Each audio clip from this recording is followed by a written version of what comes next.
La plenaria del Senado aprobó en su último debate con 57 votos por el sí y 31 por el no la reforma laboral impulsada por el Gobierno Nacional. Catalina. Andrés, los puntos aprobados como la jornada nocturna, el contrato de aprendizaje y el recargo de dominicales y festivos son similares al texto de la Cámara de Representantes. Ahora viene la conciliación.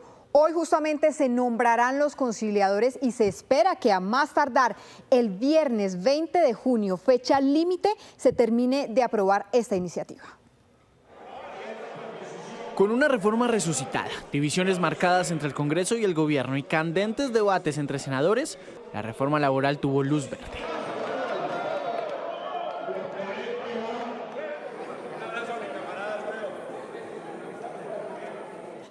Según el Gobierno Nacional, la aprobación de esta reforma fue un triunfo histórico para los trabajadores del país. Todas las líneas rojas, los puntos innegociables del presidente Petro fueron aprobados. Lo que ha sucedido hoy con la reforma laboral es un legado inédito, como nunca antes había pasado en la historia del país. Hoy los sindicalistas, la clase trabajadora, la clase obrera, todos los que trabajan, van a tener un empleo digno y decente, y es gracias a este gobierno. Lo que ha pasado hoy no había pasado en 100 años de historia laboral. El contrato de los aprendices del SENA ahora será laboral, con todas las prestaciones de ley. El recargo nocturno quedó desde las 7 de la noche sin exonerar a las microempresas.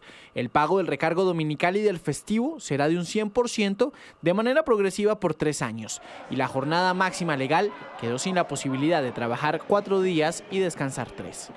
Bueno, el gobierno se va satisfecho, hemos logrado que voto a voto, artículo por artículo, se logre un articulado que es muy cercano, en muchos aspectos mejora algunas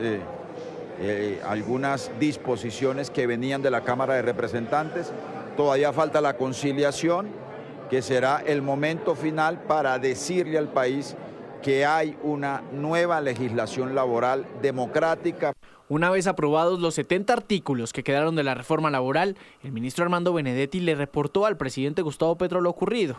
Pero tiempo después, el ambiente se calentó por el siguiente punto en el orden del día: la votación de la consulta popular 2.0. La consulta popular, esa que incluía 4 preguntas adicionales de la reforma a la salud, fue negada por la plenaria, con la ausencia de senadores del pacto histórico que se retiraron después de la aprobación de la reforma laboral. Pero miren, aquí lo fundamental era la consulta popular. Y es lo fundamental porque es el elemento que está polarizando a los colombianos. Yo no me imagino en esta polarización una campaña entre el sí y el no, o el sí y la abstención de una consulta popular.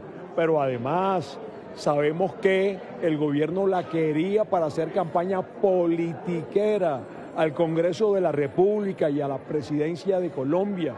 Pero aún queda pendiente el decreto que firmó el presidente con las 12 preguntas iniciales. Según el gobierno, solo se retirará cuando se concilie el texto de Senado y Cámara.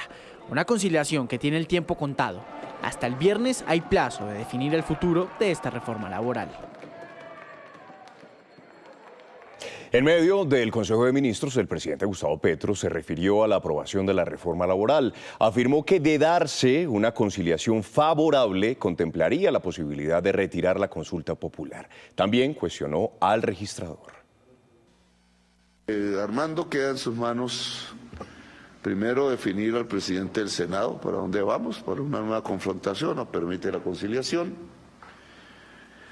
Si la reforma laboral es como el consenso que alcanzó este gobierno, muchas cosas no las pudimos aprobar en favor de los trabajadores.